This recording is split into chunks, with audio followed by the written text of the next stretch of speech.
So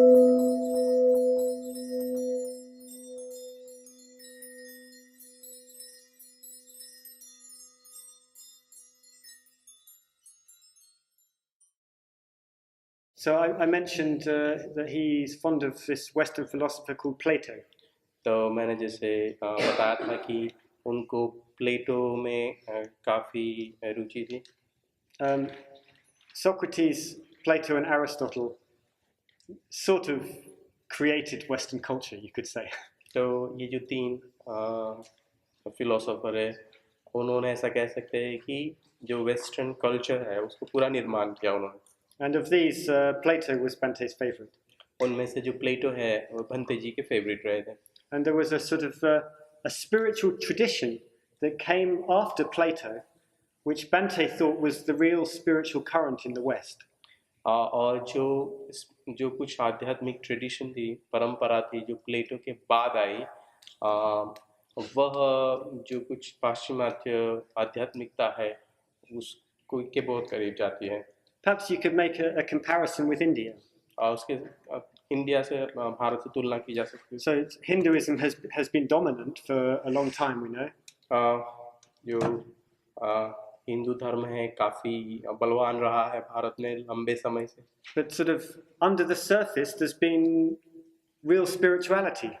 और पर एक तह के नीचे जाएंगे तो तह तक जाएंगे, ऊपर तक नहीं देखेंगे तो कुछ तो ऐसा है जो धार्मिक आध्यात्मिक चैतन्य वहाँ पर दिखाई देता है. People like Kabir, like Tukaram.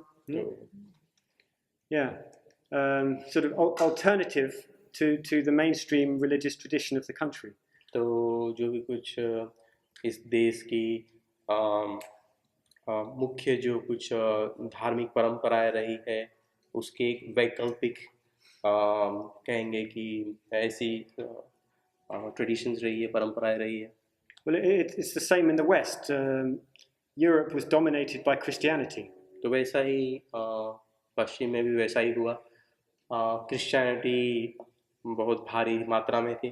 But Bante thinks that the followers of Plato was the real spiritual current.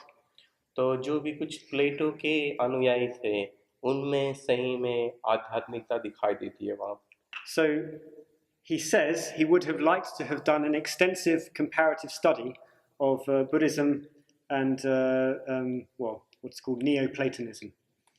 तो यदि उनको समय मिला रहता तो वे तुलनात्मक अभ्यास करते थे. वे ये जो प्लेटो और उनके जो नियोप्लेटोनिज्म जिसे कहा गया है, प्लेटो और उनके जो बाद में अनुयायी आए उनके विचारों और बुद्ध धर्म के बीच.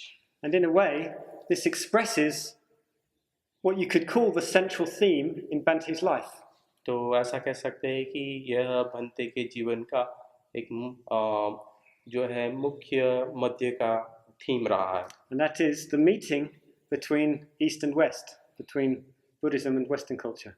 तो कह सकते हैं कि उनका जो पूरा जीवन है वो बुद्ध धर्म और पश्चिम का जो कुछ संस्कृति है उसका मिलाप. In a way, it was a central theme in Baba Saheb's life as well. वैसा ही बाबा साहब के जीवन का भी यह मध्य का थीम रहा है, विषय रहा है. Baba Saheb's notions of democracy, government, the rights of the individual, they predominantly developed in the West. तो जो बाबा साहब ने जो कुछ विचार जिसके ऊपर काफ़ी जोर दिया था, लोकतंत्र है, व्यक्ति का महत्व है, वे सभी विचार जो है पश्चिम में उसका विकास हुआ था. But he realized that in order to give that a solid foundation, it needed the Buddha Dhamma, which came from the East. तो वे जो भी विचार है उसको यदि मजबूत उसको देना है